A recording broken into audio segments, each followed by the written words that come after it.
Hello and welcome back to session 2 of day 2 of the 3rd annual Completed Life Fall Conference. My name is Sarah Kiskadden-Bechtel, Program Director for the Completed Life Initiative, and I will be your host again for this afternoon session of cultural considerations about good deaths. This afternoon's session will address how traditions around dying and what it means to have a good death vary significantly, often depending on where a person is born and what, if any, religion they practice. Holidays such as Halloween and All Souls Day in the United States and Dia de los Muertos in Mexico represent cultural remembrances and even celebrations of those who have died. But how can any one person have a so-called good death, especially when a good death can vary widely from person to person?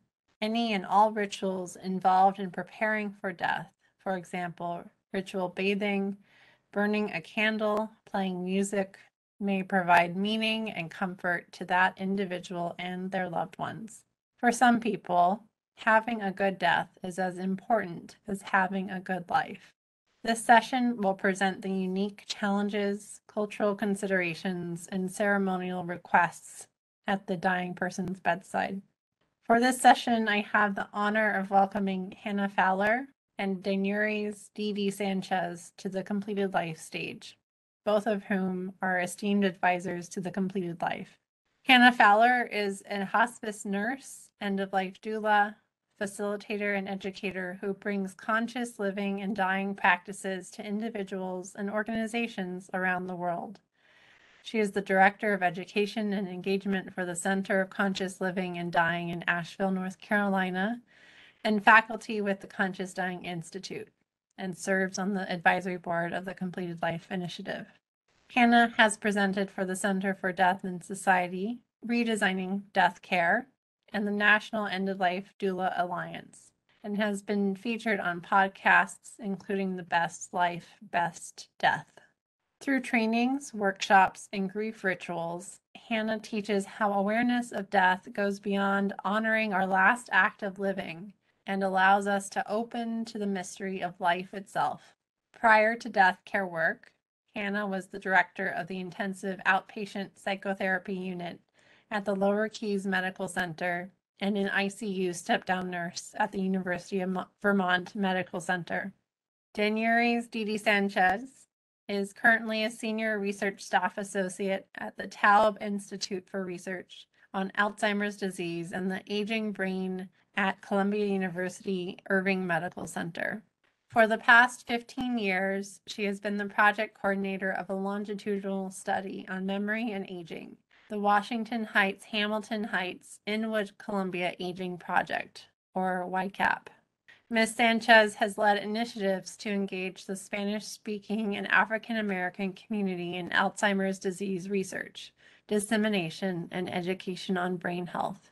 As she became more involved in community education, her focus shifted to the limited knowledge of advanced care planning and barriers and access to end-of-life care throughout the target communities. Danyuri's saw a need for establishing an organization that centered a community-led approach to building and fostering equitable relationships between medical and research institutions and community stakeholders. Communities for Responsible Bioethics, LLC, was founded in March 2021 to increase knowledge of how bioethical principles impact end-of-life decision-making and can guide communities to shape initiatives that have the possibility of improving their clinical standard of care and overall well-being. Whether you are new to our Completed Life community or are returning for the afternoon session of day 2, each session is an invaluable learning tool meant to empower you to have an informed conversation for yourself and your loved ones about the completed life. Before we begin, as a reminder, you may input any questions that you have into the Q&A box located on the lower right-hand corner of your screen. Please feel free to submit questions throughout the event today, and we will turn to your questions for an interactive Q&A towards the end of the panel. Also, if you'd like assistance with closed captioning, you may toggle on the box located in the lower left-hand corner of your screen.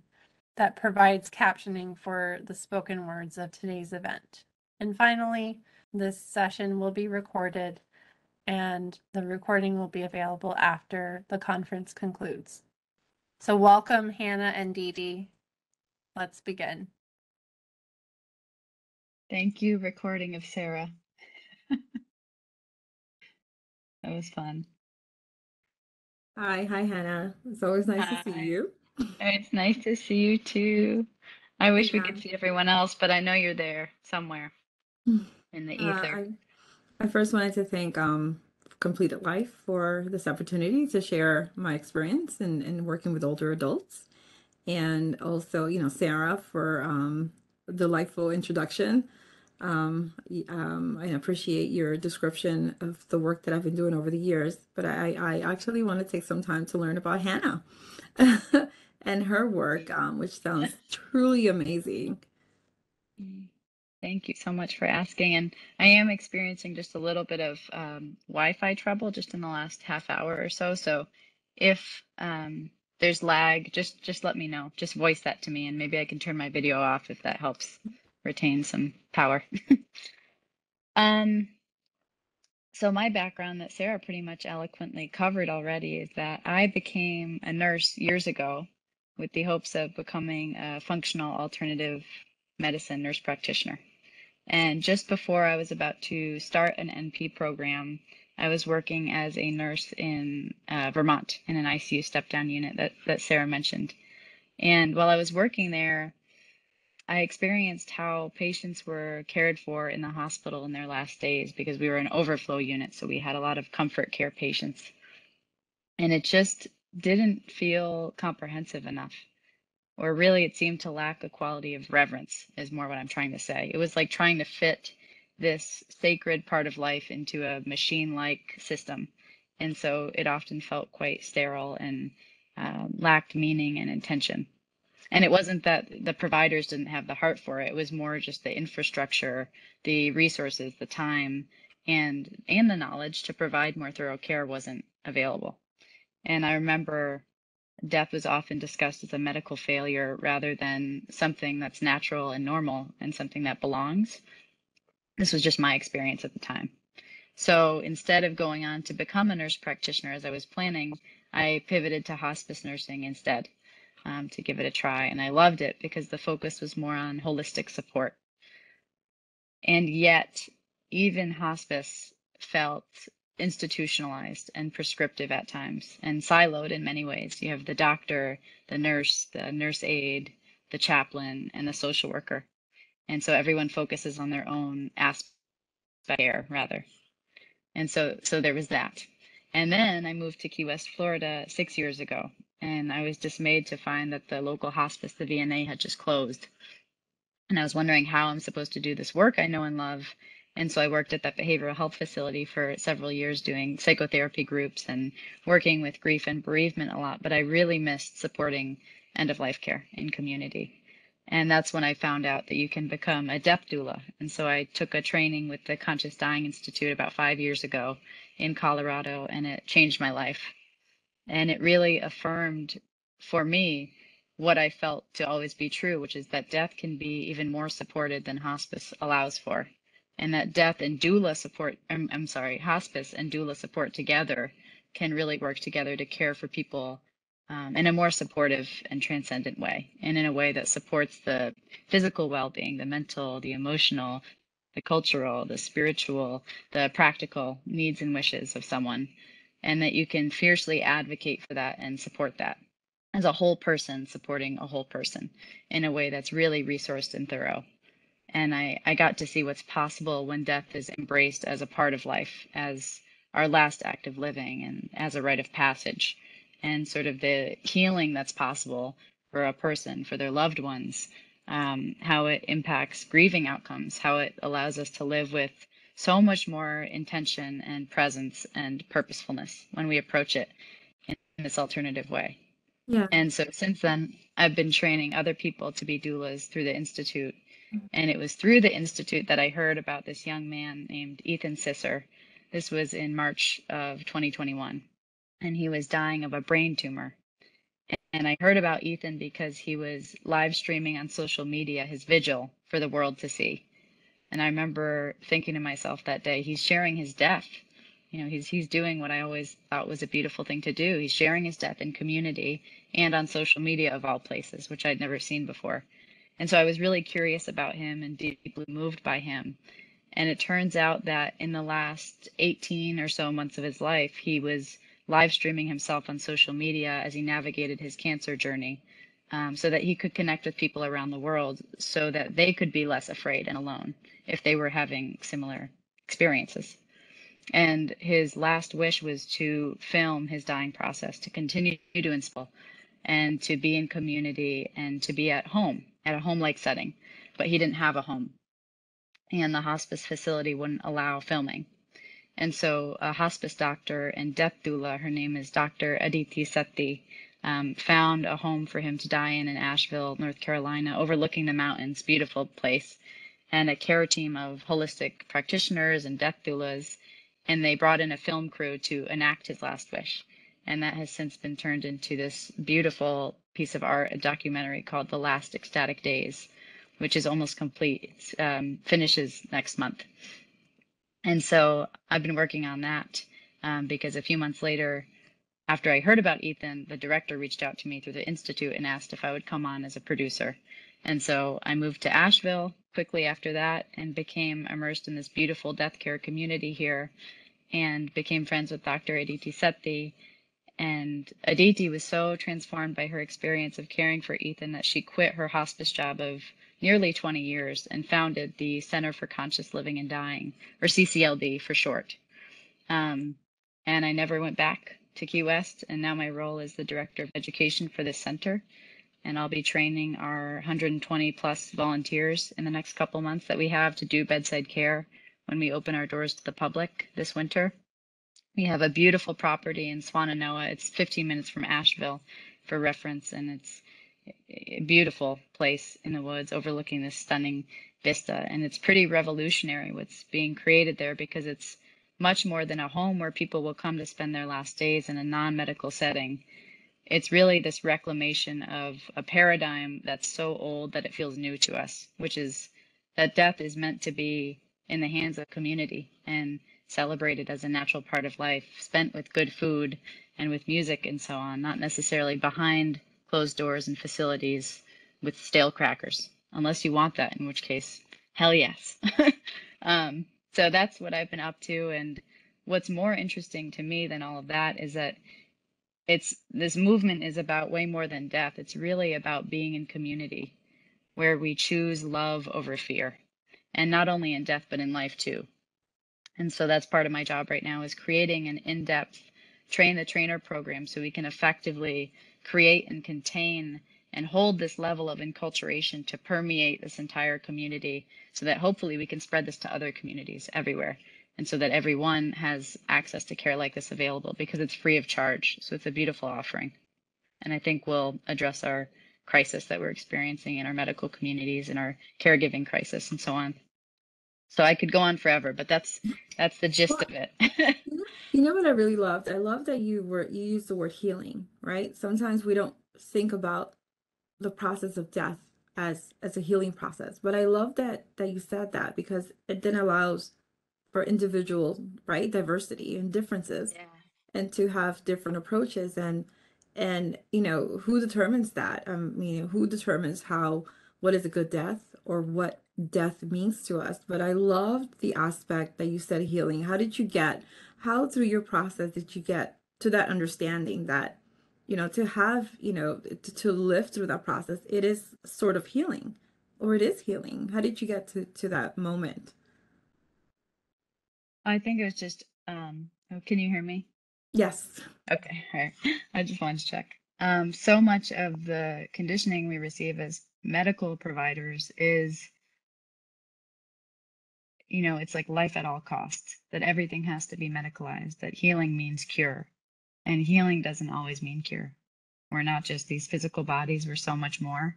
Hmm. And so I think we need to reconsider what healing means in the broader context of that, through that lens, basically. Yeah, and I think that now I'm going to start talking a little bit about, how it ties into what you're doing. And then, one of the, another powerful thing that you said is like, you're going to go to communities and I mean, if you ask me now, it's like, oh my gosh, that sounds wonderful. I would love, to have that experience myself. And yet there's some communities that are stuck, right? And how Mhm. do we help those communities? And I'll give a little bit of background. I think Sarah did a wonderful job, and I think I'll Please. add the personal experience about it.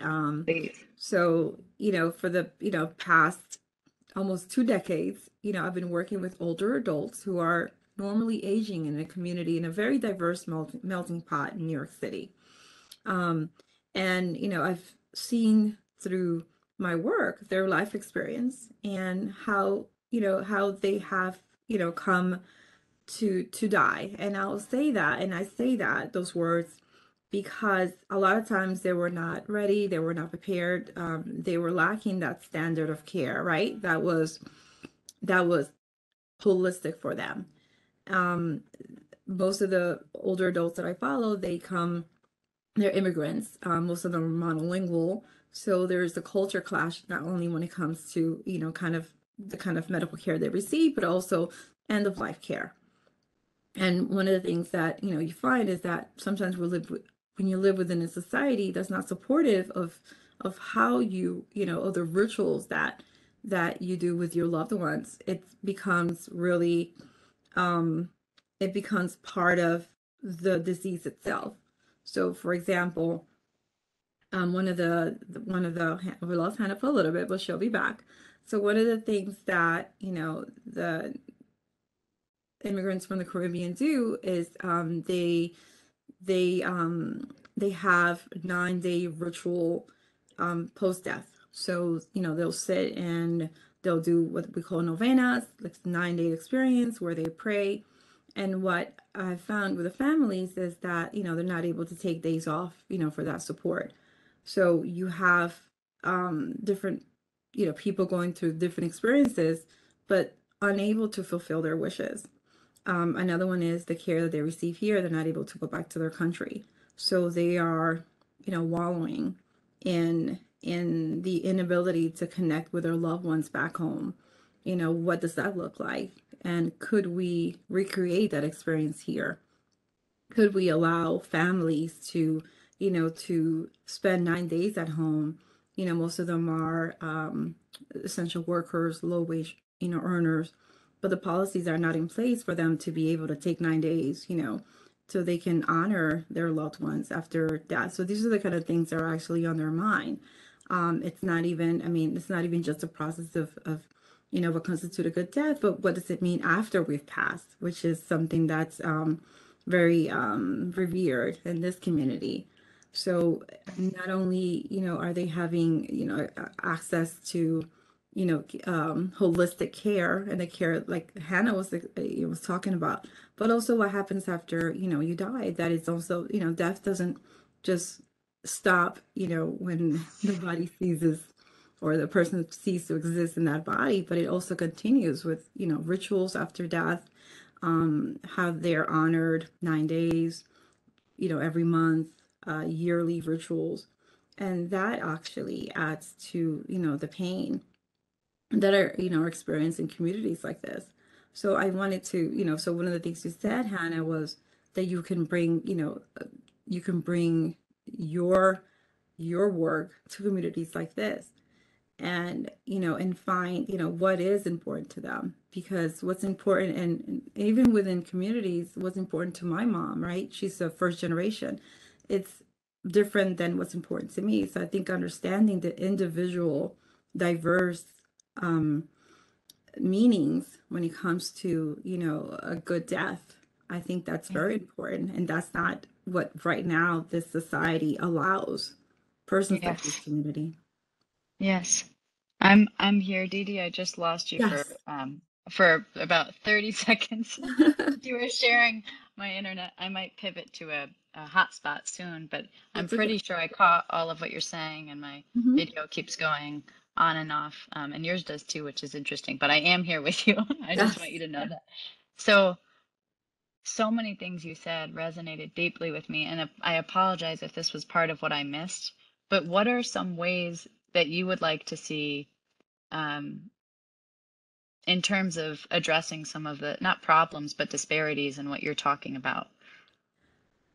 Good question. So I think that there is already now I will say there's already grassroots movements doing that. And one of those things is, we tend to think that, as the policies are that are working, right? They may be working for myself, let's say, right? I come from a two-headed, household family. I work a job where I have flexibility to come and go, but policies that are in place right now, I mean, the systems that are in place right now are not supportive of the experiences of community members who don't have access to these things. So, I mean, we want to talk about, the experience of good death, but these are the kind of things that actually impact. Just this morning, I was at a community center and we were talking about something completely different. It was about diagnosing dementia, right? And work with older adults. And the conversation always went back to standard of care. Standard of care. Well, Didi, well, the time that we're diagnosed with Alzheimer's, we're close to death.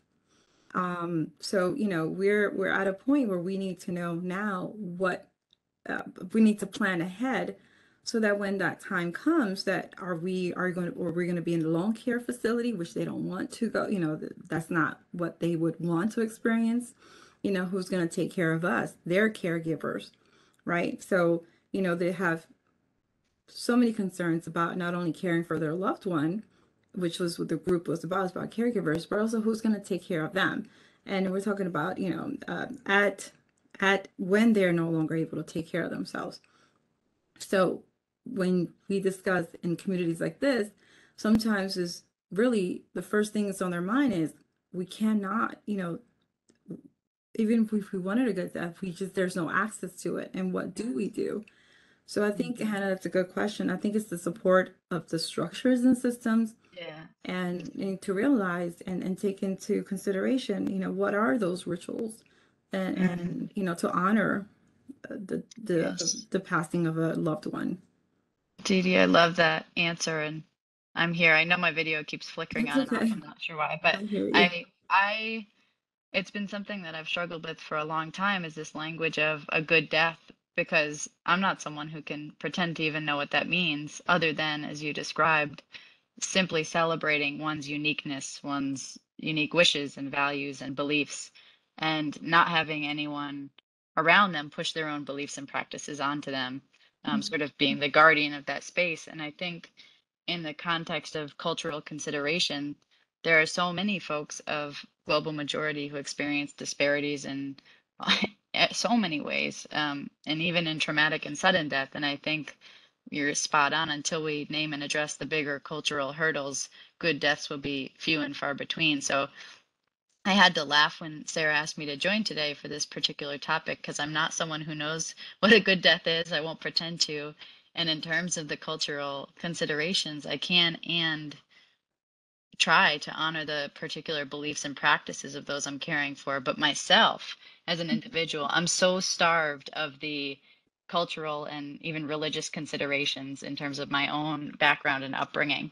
So perhaps it's good I'm here in some ways, because I certainly embody what I think a lot of us carry in terms of pain and sorrow in the West, regarding a lack of connection to cultural wisdom and practices, especially around death and dying. So many of us are not in touch with practices around death and grief, and so many ancestral practices and deep indigenous wisdom has been forgotten. I mean, you even talking about the difference in generation between you and your mom, and the only way that I'm facing that in the process I'm in with my community now, where we're working to reclaim death in this way that's in the hands of the village rather than behind facility walls, um, is just reconnecting and remembering with that ancient wisdom. And so to Yes. me, that's what's really interesting, is underneath all the good death talk, it's really a matter of remembering that which has always been there and was there so long ago, this way of approaching death that's very, very old, and putting it back in the hands of the village and one another, and sort of decentralizing it away from medical practitioners only. Yeah, and I'm so glad you said that because, and you compared my mother and I, because I am more Americanized. I still wasn't born here. I arrived here when I was 6. So, but it feels like I've been here longer, all my life. But I can tell you that I actually touched upon something you said. My mom was telling me the rituals. She's about to be 80 years old, so she's kind of talking to me about what she wants to, to do when she passes. And she's like, the nudies, I already paid for the funeral and even the cookies that you're gonna serve on, the novena. I was like, oh, mom, okay. She's like, everything is set, so we do this and that. And when she started talking about the rituals, although I am Americanized, I felt like I was going home myself. I was like, oh my gosh. And it's like, I felt like I was in tune, and I'm like, oh, I didn't know those, I don't know those things because, you can't practice a lot of those things here, right? So we lost disconnect from, our culture, right? Dominican Republic. But, when she was talking, I was like, I actually got goosebumps. I was like, really? You do that? That's lovely. But it felt like there was a connection. And I think that, how do we explore the paths of our ancestors, right? And what does that mean? Is it closer to nature?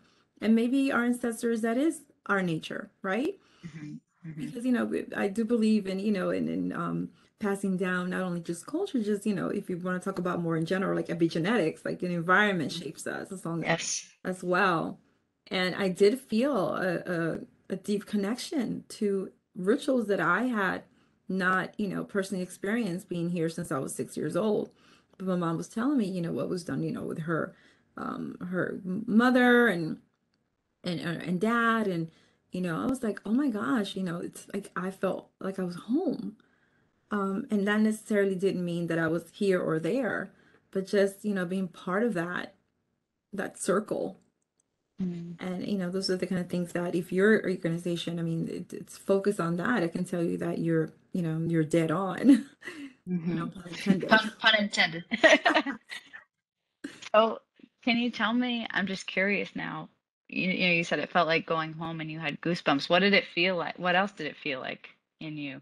Gosh, I felt I'm like, have I been walking aimlessly, through just who I am and what makes me complete? I mean, these are, very strong revelations, but it did happen. She actually said, I think Sarah mentioned, Dia de los Muertos. And she said, Danuris, when I pass, there's certain days that you have to honor me, you think of me. And it's like, Coco, like the movies, like, you see this in movies. And it's like, oh, she's like, well, they're not really just rituals. They're time for you to connect with me. And I'm like, oh, so, these are things that we built in because life has always been busy. Life has always had, but you have to find those moments to connect with your loved ones when they pass. And it kind of, so it kind of it brings everyone together. So that's when we become communal. Even when, we're all, whatever at her time, they were, tending a cafetales, which is the coffee, there were coffee growers. She says everyone stopped, and this is why it's so important that I go back home. She wants to be when she passes, she wants to go back to the Dominican Republic. She's like, it's important that I go back home because that's gonna bring you back home. And I'm like, that's right. I haven't been there in quite some time. And she's like, and that's just the communal, the connection. And it kind of it kind of grounded me. And I can tell you, Hannah, that whoever may be listening may understand how sometimes you feel like you're wandering, right? And then something just, brings you back. And it's a circle, right? Life is a circle. And it's like, oh, maybe we're supposed to, to walk around and end up exactly where we started, but not in a, physical way, but just in a more spiritual. I love this is like my favorite conversation of all time because I think it's something we're so hungry for. It's like a lost medicine that we've forgotten about. Not all of us, but many of us. Can you still hear me?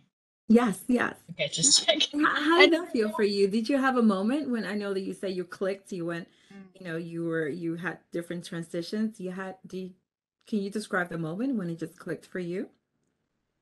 With what you were just saying?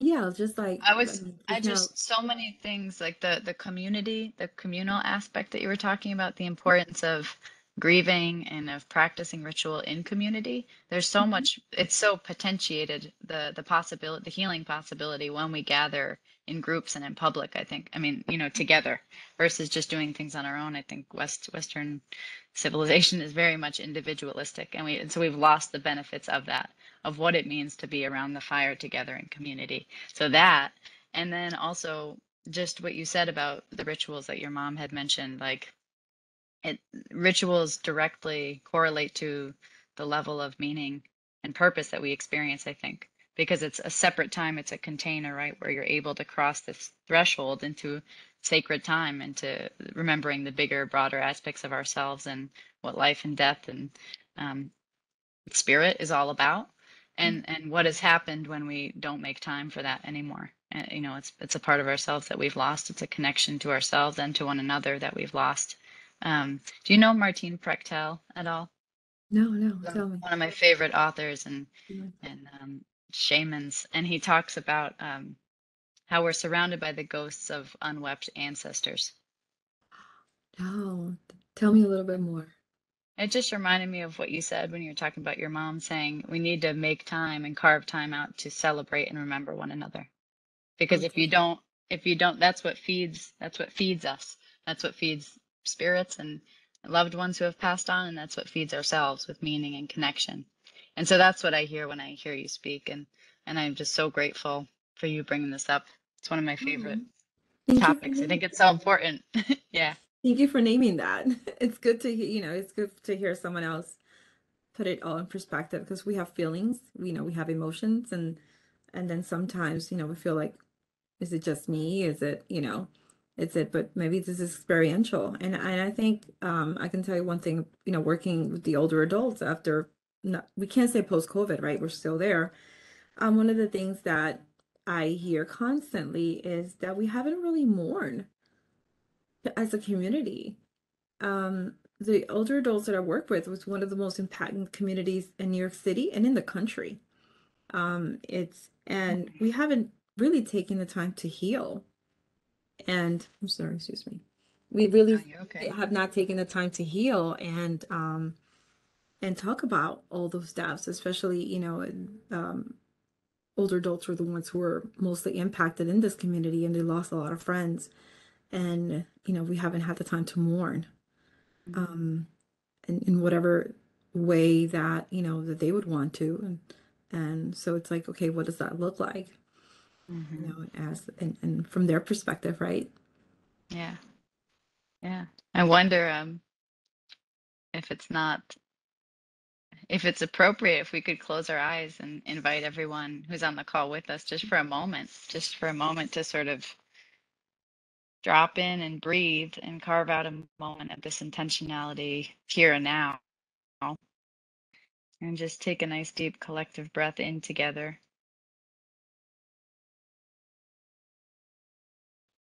and call in and honor all of our loved ones who have passed during this time, during the time of COVID.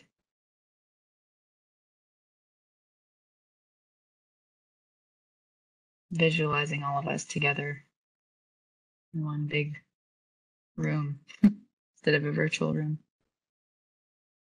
Just feeling into the community and presence that's here in this moment.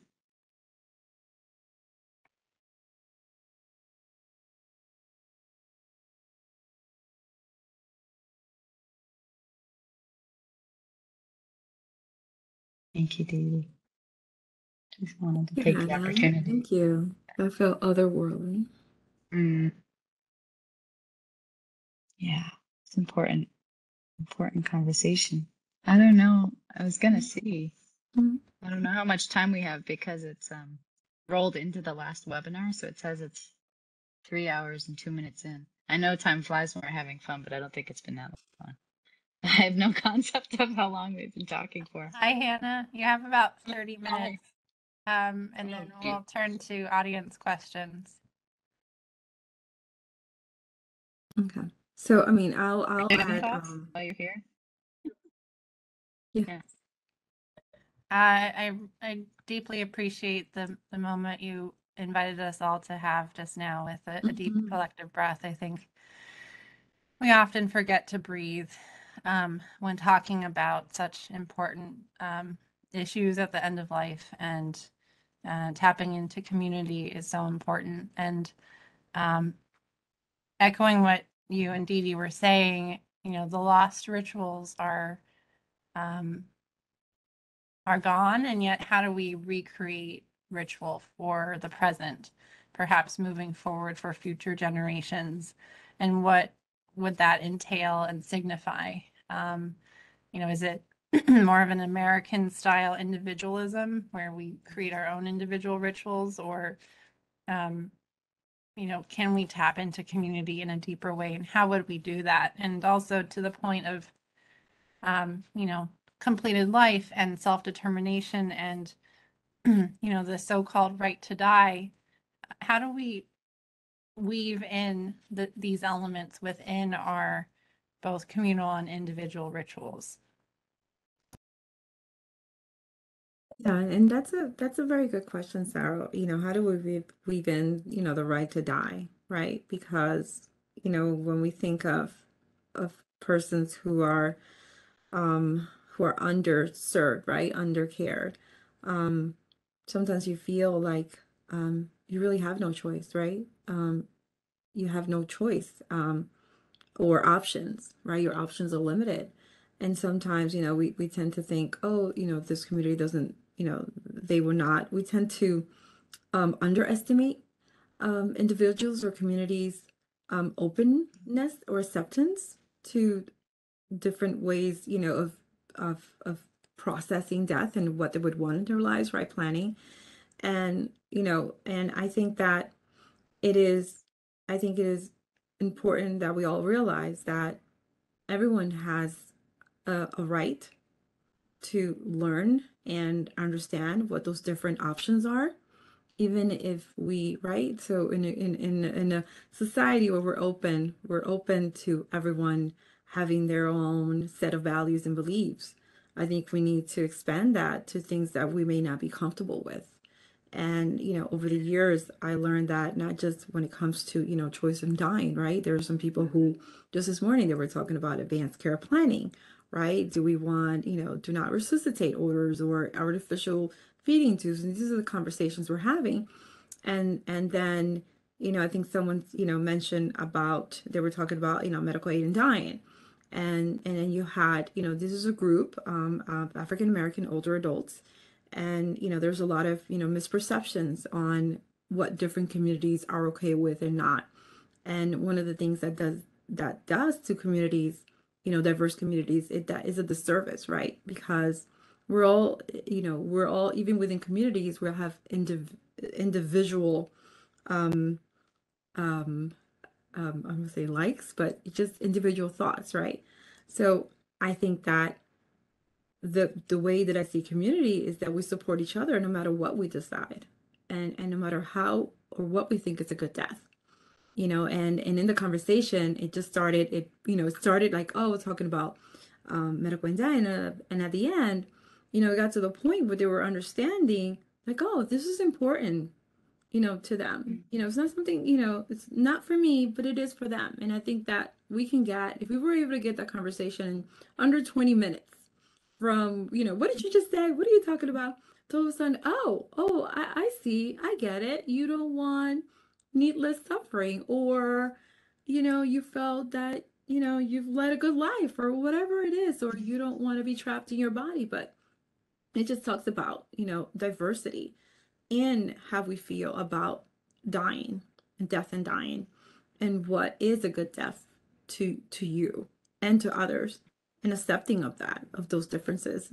So I think that's, Sarah, thank you for bringing that up, but it is important that we also say that a good death for someone else may not be, what I consider a good death, and it's okay, right? I love that, Didi. It's such a beautiful answer and so simple, right? If we just remember to come back to educating, right? So we all know what's available, know what our options are, and then digesting that, and then having someone that we can share that with, hopefully in community, and then all being able to listen without reacting and really honor what a person wants. It can be that simple if we were resourced in the right way and have the tools, those deep listening practices, communication practices, and the education. I think it's possible. Those little changes will start to shift. And Mm-hmm. and that ties into ritual as well. Oh, there she is. Ties into ritual as well, in terms of um, knowing the thread's gone. It'll come back. I forget what I was Oh, distracted by. I'm sorry, Sarah's, Hannah, for Sarah's lovely distracting you. presence. No, not at all. It's great. I'm happy to see you. Lovely to see you both. So I figured since you invited me to jump in that I would just pop on the stage so I'm not a floating voice, Yes, in the please. ether. Yes, please. And, Yeah. I wanted to. I'm No, sorry, go I'm ahead. sorry. It's my lag. I'm like a few seconds behind. I apologize for interrupting. I just wanted to bring it back, if we could, to the first part or latter part of your question. I don't remember, about rituals and the individualistic approach versus, intergenerational Mm-hmm. approach. And I think that was a great thread that I'd love to chew on a little bit more about what that looks like, because Ethan from the film is a great example of sort of this new age. He was born a Jewish person, and sort of didn't practice necessarily Jewish tradition, and so he was a student of Buddhism and of some of Christian beliefs and practices. And so at his time of death, there was a rabbi there, there was priests, there was this person, that person. There was so much interfaith support. And so it's just interesting to compare and contrast that to more traditional rituals in the sense, and just what does that mean and what does that bring? So I just wanted to popcorn that a little bit too. As you were talking, I was thinking kind of two thoughts simultaneously. One is the Jewish idea of pikuach nefesh, of saving a life, and how do we apply it to the end of life context of perhaps, recalibrating that as how do we honor a life and dignify that life in their end of life experience. And also, thinking about as the end of life, toolbox expands, often at the Completed Life Initiative, we talk about the completed life as a big tent to hold all of these options and keep pushing the envelope to be even more supportive and empowering of patient rights. As this continues to evolve, how do we shift and restructure our cultural ritual to support patients who are seeking a completed life? Okay, I'll answer that. Or I'll add to that. So yeah, so just today I kind of, how do we support that? And it would just, I sat back, because I was leading the group, and then in one moment it just, I just saw how it evolved, right? It just, they're asking questions about, it was all about advanced care planning, right? They're caregivers for Alzheimer's disease patients. So there's a sister, some had their spouses, some had a friend, and as they spoke about, ravishing, I mean, Alzheimer's disease is ravishing, right? You forget who you are. You no longer, and these are caregivers who are actually taking care of loved ones who've forgotten who they were, in their lives. And that is, the the only, I think the only gift that Alzheimer's has is that the person who's inflicted a lot of times just doesn't even know, right? But then the caregivers are carrying that burden of watching their loved ones just, fade. And, and um, to be in tune to that and say, hey, I don't want to be that person, right? Because they're living through that. I think, my life is complete while I am me, right? While I am myself. And within communities of, like, I was an African American community, and I work with African American adults as well. It is, sometimes that's, difficult to, because of, there's a lot of religious, views about what it means to, complete your, you deciding to complete your life, right? The way you choose. So, but what I saw over the 20 minutes that they were just conversing about this, it was like a 2-hour meeting. It was like 20 minutes that as the person started talking, as this caregiver started talking about how they felt and how they don't want to be in those shoes, and that they knew at one point they wouldn't be able to make that decision, right?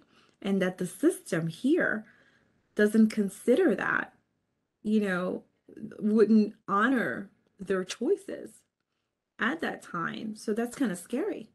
It's kind of scary, especially when you're living, with someone who is no longer who that person was, right? And this is like, I think one of the, the biggest, I think, threats to the society is really, the caregivers. Honestly, I mean, it's just impactful. I mean, you hear their stories, and to see that, that in place right now, the person who they were is not, let's say for instance, they, I don't want to, I do not want to get to that stage where I can't make decisions for myself, and that is not honored, so that needs to change. And that's what I was talking, Sarah and Hannah at the beginning, that, there's certain barriers for us to be able to make these choices, personal choices, for how we, how not only do we live within our body, but how what we decide with our body, right? And yeah, and when the society also treats you like you're less than, so imagine that, and I'm talking about caregivers of any race and culture and diversity. So when caregivers have, very little support in terms of, care, even respite care. I mean, we're talking about all this stuff. Then you kind of say, when am I cared for? When is the caring coming for me?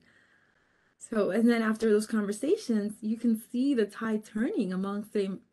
First, they were against it. How can you say that? And I was like, oh, there's some people, okay, I'm okay with your decision. And you can see just having those conversations how it just shifted. And that was like, I mean, I had no part in that. I just let it, I let it roll, right? And it was a very therapeutic moment for that person. And no, also it's very sad for me because I'm like, would she have that experience? Would she be able to? So I'm hoping completed life, pushes, that those envelopes forward. We certainly are doing our best. And so on that point, thank you for bringing that up. I'm thinking about the role of anticipatory grief for family and loved ones, friends, community members, etc. And for example, with someone dying of cancer, they may have decided to stop treatment, and yet they may live several more months. And so for the loved ones who are, caring about this person, they are anticipating this person dying, and yet it's an existential burden in some ways for those individuals. And similarly, for someone who's decided, on the other end of the spectrum, perhaps they have chronic pain but no terminal illness, so they don't qualify for medical aid in dying in the States. They choose to go abroad to, a facility like Dignitas or Pegasus, for example, in Switzerland, and choose to complete their life at a time which they've deemed their life to be completed, right? It's their personal autonomous decision. There's also anticipatory grief associated with that self-proclaimed decision. And so how do we, it really spans the gamut. And so are there ways that different practices around the end of life, perhaps in doula work, how can that support, the community and the loved ones of the person who will die at some point in the future, relatively soon? Perhaps the date is chosen, perhaps it will be chosen for them by the course of their disease. What are your thoughts in turning to that? Yes, that's a great question. And I think so much of what we do as doula support is relating to grief. and holding grief and creating spaces where we can process and metabolize grief before, during, and after death for all parties involved. And so, I mean, something as simple as, I don't know how many participants here have, I guess we can talk about this when we open it up to Q&A, but participating in something as simple as a grief ritual where people come together over, and this would be a good time to get into ritual as well, which often involves gathering of people, music, some form of rhythm, and something that gets us out of our minds and into our hearts and into our bodies. Those are ancient practices that allow us to metabolize and move through the human experience and the heaviness of grief, and to share that. And when we don't have those, we sort of walk around like pressure cookers, and all these things become compressed, all these problems we're experiencing. And Francis Weller said, I think it was Francis Weller, he talks about how war is just unmetabolized grief. It's the source of all war. And that was certainly my experience working in the behavioral health facility for those years. So much of mental illness is compounded by grief, and that we don't know what to do with grief culturally in our society. And so I mean, I would love if grief rituals were accessible in every community, and mandatory, to really move through. That's just one way, involving community, music, whether it's chanting or singing, something to get us in touch with the broader part of ourselves. Yeah, that was well said. I mean, if I think of, these blocks, city blocks, and to have people just even walking and just showing their grief, even holding, I mean, I've actually, thought of this myself. It's like even holding placards with their loved ones. I mean, hundreds of people died in this community, and we haven't had a collective grieving process, a communal grieving process. So I know that has to be impacting not just the people that I speak with, but to go through a pandemic, such a uh, you know quick death, more people than some wars have killed, and we haven't had that collective grief. Mm-hmm. Yeah, Yeah. it's needed. And they can be, this doesn't have to be a big formal grief ritual, but even just creating ritual, lighting a candle, something to signify the creation of a container to have these conversations about what our end of life wishes are. Anytime we can create a container and safety and sort of bookends around a moment, it allows us to feel the sanctity of the moment and the safeness of that moment to really express what's on our minds and hearts in ways we don't typically allow for anymore. And we can do that in so many ways. I don't know if either of you have any experience or particular aspects of ritual that you'd like to share that you've seen that have been particularly impactful. I'm grounded in the Jewish faith, so my experience comes mainly from that practice of sitting Shiva after a loved one passes away. So, for example, when my mother passed away, you sit Shiva for 7 days. And she passed away the evening before Good Friday, which was also the evening before Passover started. So it was delayed by 8 days, and then we began.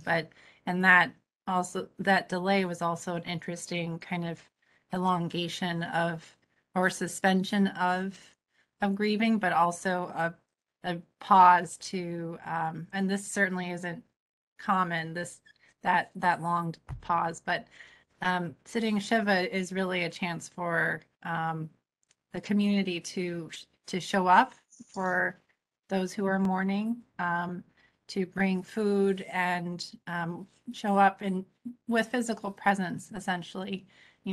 There are liberal Shivas and more orthodox conservative Shivas, where, a rabbi will come and have a service in the home of the family, and lead through prayer and song. And also it's an incredible space that's created to honor both the memory of the loved one, but also to comfort those who are grieving. So it's a beautiful combination, I think.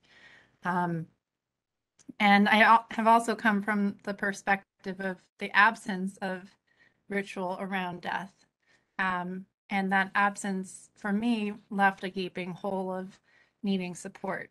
And so to Hannah's point about individualized practices within the American cultural and healthcare systems, how can we, step forward and provide both support and leadership towards creating more organic, holistic, and supportive death care rituals? Yeah, thank you. Thank you for saying that. I mean, I wish I had um, an answer, um, but um, there is a lack, I think, of how do we get from here to there. And I think that the more conversations and the more groups like, Hannah's and communities like ours and spread the message of, honoring um, end of life wishes and just what is a good death to you. I think that's the most important, and honoring this individual within, diversity within diversity, right? And intergenerational um, differences and all that. And I think that's what makes us such a pluralistic society. I think that's what makes us whole. Something that came to mind when you mentioned, Didi, about diversity within diversity. Many years ago at Columbia, I was lucky enough to attend a lecture by Dr. Craig Spencer, who was the emergency physician who came back from countries in West Africa after treating patients with Ebola. And, he incidentally contracted Ebola and had to heal himself. But he survived and then lived to tell the tale about this experience. And so something that really stood out about one of his highlights from that lecture was, we're in the U.S., we're accustomed to burying people in at least when they went to West Africa to support different communities, so many people were dying so quickly, they were burying people in black body bags. Because that's all they had, and they wanted to contain the virus and not spread. So, but that was antithetical to the community practice of cleansing the body and wrapping it in white cloth. So often after their loved ones had been buried, the community members would come at night and dig up their family or friends, and then re-cleanse the body, and then rebury it. And so that was also spreading disease more quickly. But Dr. Spencer's key takeaway point was that if only they had understood the cultural practices, it was of course a time of triage, so they didn't necessarily have time to take a pause and say, well, let's think about how we're burying people. But this is still a pressing issue in many ways. So I wanted to add that as an additional point. Thank you. Just if you would just go one step further, Sarah, and just share, in what ways is this still a pressing issue to you? Directly from that story, I mean. What aspect of that is still a pressing issue?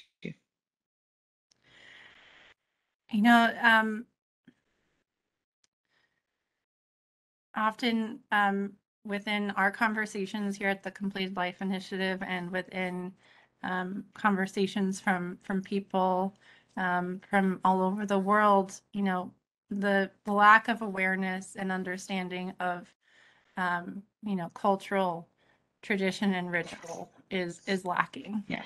Often within the American healthcare delivery system, people die every day in a sterile hospital environment without having a full, debrief or conversation around Yes. what exactly they would like to see at their end of life.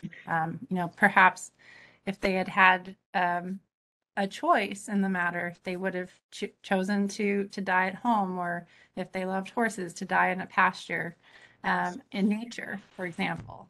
And so this lack of awareness and understanding is seems to continue as a pressing issue to address. Thank you for reframing. I had not heard about that doctor before. That's quite a story.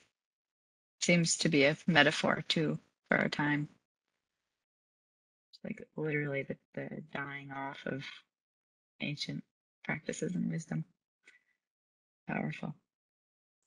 So there's a few questions coming in from our audience, and I encourage you to keep submitting questions. But let's turn to questions, and we can keep the conversation rolling. So Ali is wondering, to both of you, what cultural rituals around death have struck you as fascinating or worthy of thinking of when contemplating what a good or a bad death is? And there's a second part of his question, but I'll stop there for a moment and let you respond.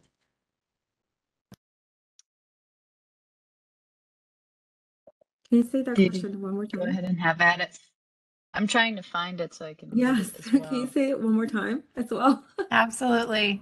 So to both of you, what cultural rituals around death have struck you as fascinating or worthy of thinking of when contemplating what a good or bad death is? Okay, so I'll go with the good. And I just had a big birthday, so I said, let me go. I haven't, we're Catholic, but I haven't been practicing a lot. But I had, there was someone passed close to our family, and I went to a novena, which is the 9 days of prayer. And what they do is they read the rosary. They read the Hail Mary, like about 10 times, and they do this consecutive 9 nights after the person passes. So I said, I haven't been to church service for a while, especially during the pandemic. So I went. It was this Monday, and it was my birthday. So I'm like, you know what? Let me go. I went to St. Thomas. They had an even song performance, like choir, men's choir. So I'm like, I love music. Let me go. And I went, and it was very nice. It was 45 minutes. It was sweet. And at the end, I went to the father, to the father, and I said, so, I haven't been to service in such a long time. I said, I just wanted to know, I just wanted to be in tune because I had just experienced, a death of someone close to the family. And I wanted to understand, why this ritual of saying, the Hail Mary. And here I'm talking, there was not that many people. That's why I was able to have a conversation.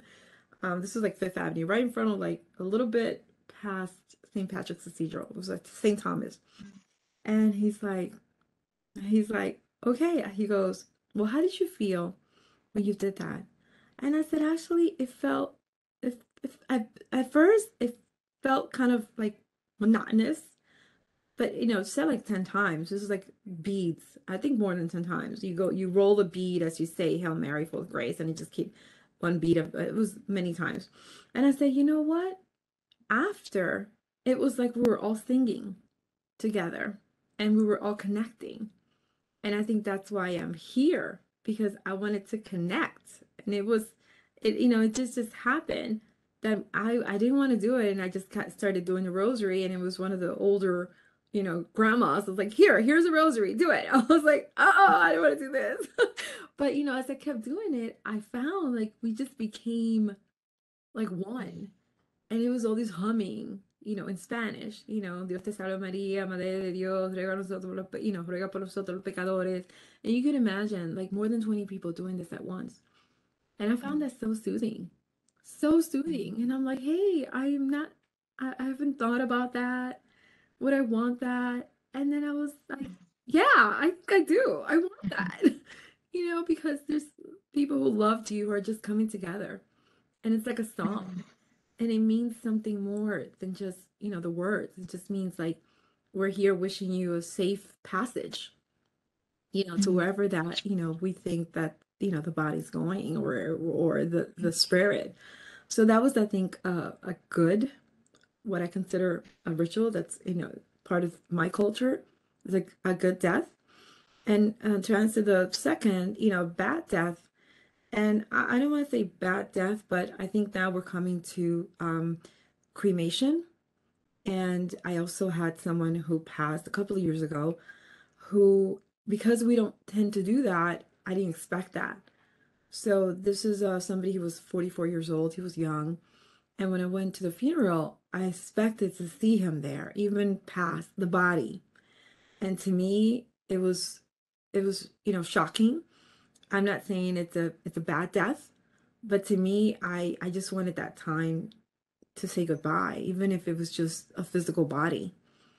So, it was, and it was just me. People were coming in, it's like, "Oh, he got cremated. He got cremated." It's like, we don't do that. We don't do that. And it kind of talked about, how we should connect more in life, because we think that we're always going to have a body. Not everyone does, right? There are all kinds of deaths that you just never see a body, right? But when you expect it and it's not there, you kind of think, how does that death affect me? And that you consider that like a bad death. I don't know if it makes sense. Didi, that's a great Yeah. answer. And so many points that you just made, I echo. And first, it's so interesting. You're talking about the beads, the rosary beads. And I'm just thinking about mala beads and how many times I've seen, particularly with Ethan, who the documentary is about, and how Dr. Aditi Sethi cared for him, and she's Indian American. And so she sang what's called this death conquering mantra, the Mm, Mahamrityunjaya mantra. mm, And the words are loosely translated to, I bow down to the three-eyed one, the spirit. Um, and essentially, may you detach painlessly and spontaneously from your body into mm. immortality with ease and grace, essentially. I apologize if I'm butchering that translation, but that's the essence of it. And she's saying it, 108 times for going through each mala bead. And so it's just interesting how those beads, even across cultures, Right. that ritual of going bead by bead to chant something or sing something and repetitively with Right. people. And so much of the film contains that chanting, not only that song, but other beautiful Indian chants that people sang, across all cultures. And it's the unifying sound of our voices together that's so transcendent, really. And I think it's beautiful that you shared that. And then the only other thing I would say that I also echo that you said, Didi, is anything we can do that's connective. So, whether it's an anointing ritual, when you anoint the body of your loved one after they've died, or wash the body together through home funeral practices, digging the grave, even anything that gets our hands back in the clay, so to Mhm. speak, to be back involved in the process and reciprocation, reciprocal nature of that is so healing for all parties, I think. And so those are some of the more sacred rituals that I've seen. I'm looking at your question, Ollie. That would be my answer. Thank you, Hannah and Didi. Wonderful responses. Thank you. As you were talking, I was what came to mind was a very short poem by W.S. Merwin, who was poet laureate of the U.S. at one time. Your absence has gone through me like thread through a needle, and everything I do is stitched with its color. So what you've been sharing really evokes, this need for a transition, from the person is here in the physical body, and then their body dies, and they're no longer with us. But we need to cultivate a transition in whatever way makes sense to both them and for us, as we um, mentally and psychologically prepare for their absence. So, so thank you for that question, Ali. We have another question, and I'll just read it. It's a few sentences and then a question. I have had a few deaths in my family that we couldn't ritualize in person because of the pandemic. Our family gatherings and remembrance happened over a year after the deaths. And I'm sure this is true for many, many folks out there due to COVID. And I've found having that distance allowed for even deeper reflection within my family. And I wonder if you have any more thoughts on the timing of grieving rituals. Often funerals occur only a few days after the death. Have you seen value in delayed rituals versus immediate? Yeah. 。 . 。 . 。 . 。 . 。 . 。 . 。 . 。 . 。 . 。 . 。 . 。 . 。 . 。 . 。 . 。 . 。 . 。 . 。 . 。 . 。 . 。 . 。 . 。 . 。 . 。 .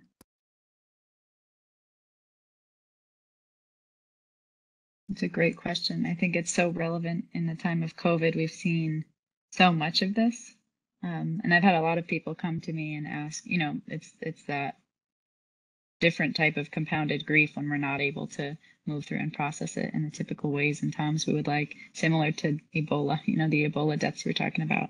And so much of what I've found is that these practices transcend space and time, not to get into that dimension, but really it doesn't matter the time that it happens, and the distance between the person's death and when you're practicing this, to me, and what I've seen is it can be just as powerful. Like in the context of home funerals, for example, I've had people who've experienced traumatic deaths and they really wanted to have a home funeral for the person and they're not able to because the body was too damaged and scattered at times. And so to just do that practice of an anointing ritual in an energetic way, it still is effective and impactful. And so I would think the same as goes for having it be not in the immediate time as well.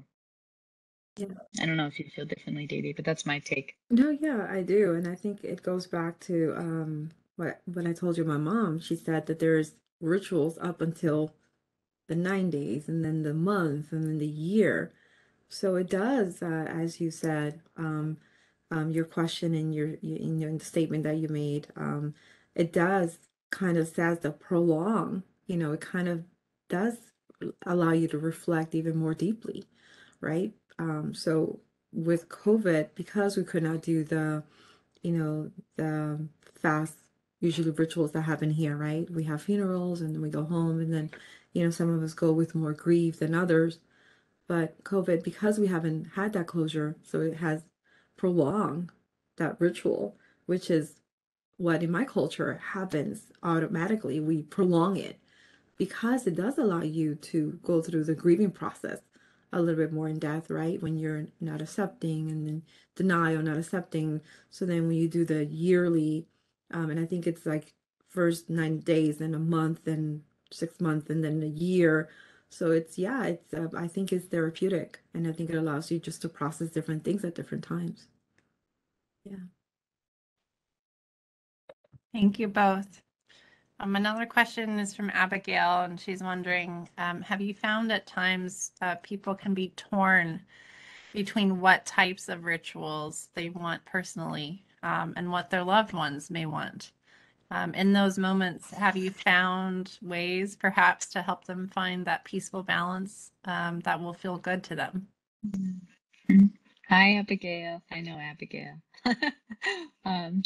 She's a lovely doula in North Carolina and runs a collective that's amazing, does amazing work. It's great to see you. Your question anyway. For me, I have experienced many, many times when an individual I'm working with or a client, we can say, has different beliefs and values and wishes than their family members. And so I've seen this a lot. And what I just remind them of all the time, which I'm sure you do too, Abigail, is just I'm in service to the client. I'm in service to this individual because that's who I'm honoring. And so I can easily hold space for family and deeply listen to their concerns and desires for themselves. But at the end of the day, it comes back to what the individual wants and fiercely advocating for that. And so I always return to the rituals to answer a question that the individual themselves want. And then find maybe other ways to honor the family with their desired rituals, but to bring it back to the client. Yes, and I think I'll do the same thing as well, working with families who are going through a diagnosis of Alzheimer's disease. And I always try to go back to, this person can't make a decision, but what do you think that person would have wanted? And how important it is to honor their wishes and honor the love that they have for the affected individual. So I always also bring it back to that person. And and that it goes in terms of, well, they didn't want to go to they wanted to stay at home versus hospice and all those different things. I say, well, what would they would have wanted? And it always bring it back to honoring the affected person. And so far, it doesn't work as seamlessly as you would hope, but I do find that in time, as that person, deteriorates, that they do want to hold on to and honor them in any way, in any way, shape or form. So I think that a lot of the families do come to term, even though some may be more rocky than others. But it always just boils down to the love, that they had for this individual. And love does, at the end prevail. It has happened that way in the people that I work with. I know that some families do, sometimes they can, they'll bicker or bitter, it'll be a bitter end. But I have found that it's more therapeutic when they do honor their loved ones' wishes before they lost capacity to make those decisions. And thank you for saying that. Honoring someone's wishes really brings to mind what our founder, Faith Summerfield, was so passionate about. She recently passed away in September, and had a death of her choosing. With complete control of the circumstances and timing around her death. But that death is a part of life, and that the choice of the completed life logo of being a tree with green leaves signifying youthful life, a young life, and then going through the different seasons and then finally ending in death, that she really saw it as a continuum in a circle that regenerates, and that you can't have life without death, and death without life. So just wanted to insert that. Do you mind if I just share a little anecdote? Not an anecdote, but Please. just a fun fact, really, that my friend was just telling me about trees and how the root system is all connected under the soil. And so it's one organism in many ways, right? All connected like a mycelium, really. But the leaves of a tree, they make sure to never cover one another's leaves to get in the way of the sunlight and the nourishment that they need for one another. And so just reflecting on that in terms of what we're talking about with honoring one another's wishes, not doing this, but this, while still, even if we're different, underneath, all being connected. Oh, that's beautiful. Thank you for sharing that. Absolutely. Thank you, Hannah. You clarified it beautifully. Jocelyn wrote a comment that I'll read, noting that her mother had Alzheimer's disease and their whole family did their best to take care of her, and eventually moved her to a nursing home. And nearly 40 years later, her husband developed vascular dementia and chose bedside, voluntarily stopping eating and drinking rather than go to the nursing home. And while they continue to miss him, we also thank him for his thoughtfully considered choice. So I want to just appreciate that Jocelyn put that into the chat and shared so vulnerably. Yes, Absolutely. Jocelyn, that is a good death. So we're rounding the corner towards the end of our time today, and like you said earlier, Hannah, time really flies when you're having fun. So I just had one last question around something I mentioned in the introduction to the session, and that Didi touched upon earlier, regarding Halloween and Dia de los Muertos. Something that comes to mind is the commercialization of death around the holiday of Halloween within the States, and yet the celebration of the person in contrast in Dia de los Muertos, the celebration of the loved one who's died and all of the ancestors, because it's not just a singular event, it's a recognition that it's the person has, for lack of a better word, ascended to now being an ancestor in spirit. And so I'm curious if this, the sense of commercialization of death, perhaps, and quantifying death as a, scary or fearful phenomenon. The ghoul of Halloween is intended to be scary. How can we reshape that narrative in pursuit of affirming death as as something that should be perhaps celebrated, perhaps included more in discussions nationwide. What are your thoughts?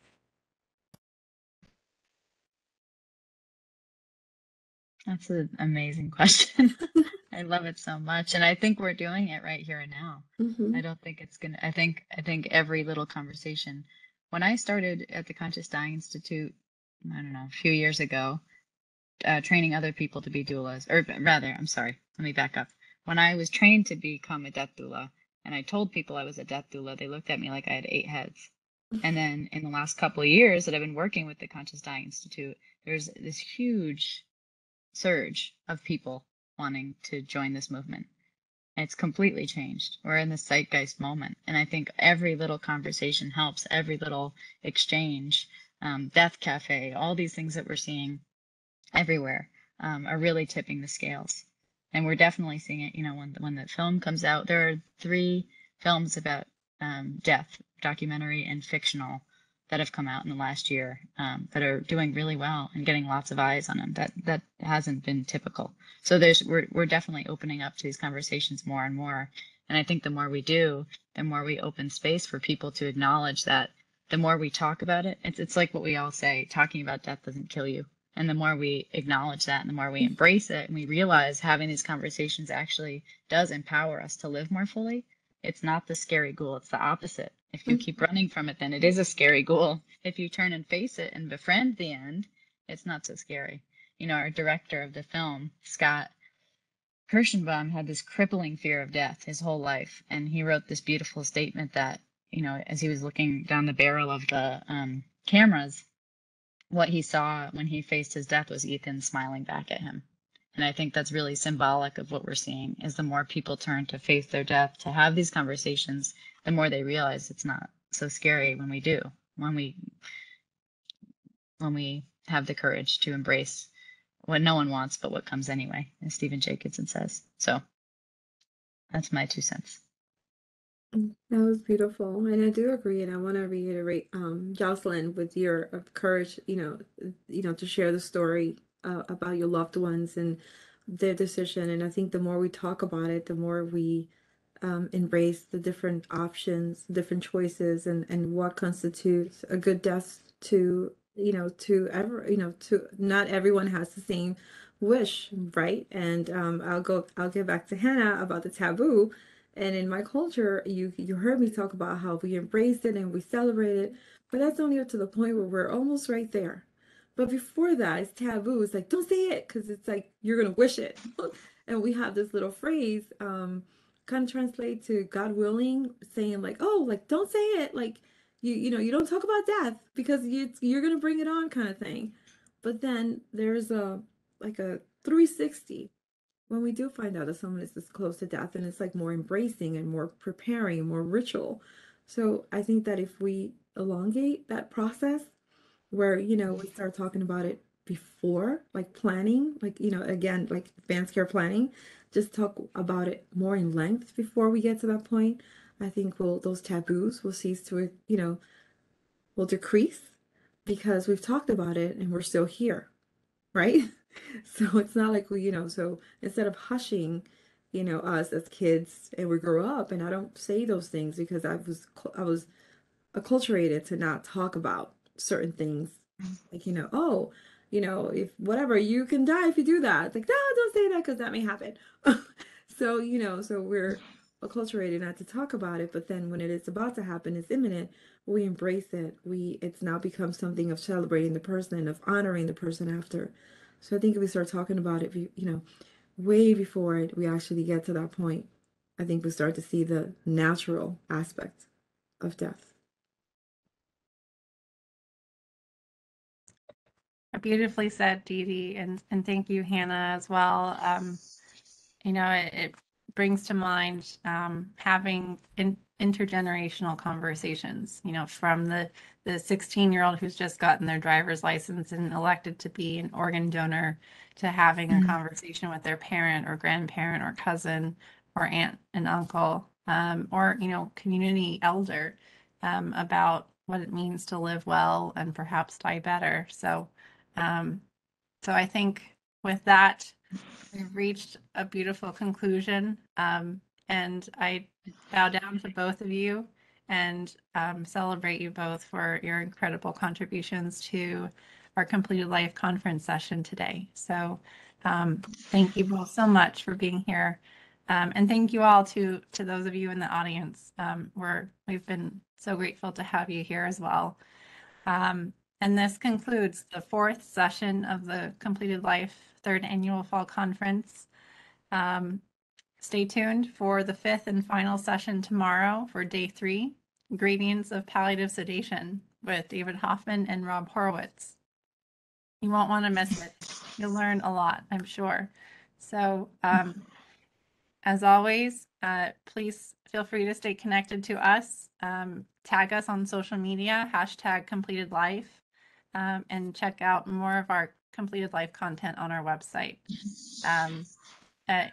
Didi and Hannah, any last notes that we should mention about what incredible work you're doing? I'm happy to put links in the chat as well. Oh, sure. Thank you. I was just going to say thank you, Sarah. I wanted to include you in the discussion because you were just as much a part of it as we were. So thank you. And thanks for having us. And yeah, I would love to encourage people to visit the lastecstaticdaysmovie.com for more information about the film. We're coming out with a new trailer that's a little more reflective of the project in the next couple weeks. So stay tuned for that. And if you follow us on social media, you'll be able to see when the release happens and things like that. So we'd really appreciate it. And of course, we welcome donations as well, just to get us over the finish line. We'd be so grateful. And also the center that DT and I are working at is the Center for Conscious Living and Dying. That is ccld.community, if you would like more information on that nonprofit as well. Thank you so much. Yeah, and I think my last word is just encouraging everyone just to have, those conversations about end of life, before before that is imminent, before there's a lot of emotions involved. And I think those kind of help us prepare better. And, just talking just about if one day I can't make those decisions, what I would want for myself or my loved ones. And I think that's a way to get there a little bit more with less turmoil and more calmly and face. I mean, death is death. It is, regardless whether it's good or bad, as someone had asked. But, it is a parting, it's a transition about, your loved ones, and that's the reality. But we can transition and go through the process a little bit more, a little bit better, I think. Thank you, Sarah. And Completed Thank you, Life. Didi. And thank you, Hannah. All right. Well, thank you all again. And that concludes today's afternoon session of day 2 of the 3rd annual Completed Life conference. Many thanks again, and stay tuned. We'll see you tomorrow morning for the 5th and final session.